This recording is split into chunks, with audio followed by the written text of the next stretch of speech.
এই মাটির মানুষটা সবসময় নিজেকে পরিষ্কার রাখতে অনেক পছন্দ করত। এজন্য সে সবগুলো মাটিকে তার শরীর থেকে ফেলে দেওয়ার চেষ্টা করত, কিন্তু সেই মাটিগুলো বারবার তার কাছেই ফিরে আসতো, যার ফলে মাটির কারণে তার সাদা ঘরটাও নোংরা হয়ে যেত।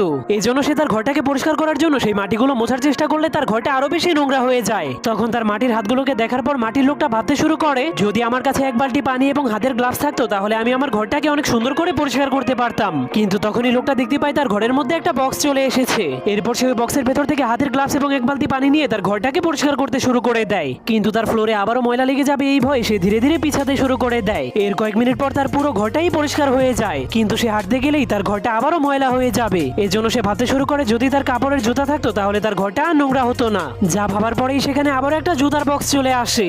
এজন্য মাটির লোকটা তার ঘর নোংরা হয়ে যাওয়ার ভয়ে সেই কাপড়ের উপর দিয়েই হাঁটতে শুরু করে দেয়, কিন্তু তখনই ব্যালেন্স হারিয়ে ফেলার কারণে সে নিচে পড়ে যায়। এরপর সে উঠার চেষ্টা করলে দেখতে পায় তার ঘরটা আবারও নোংরা হয়ে গিয়েছে। এজন্য সে অনেক রেগে যায়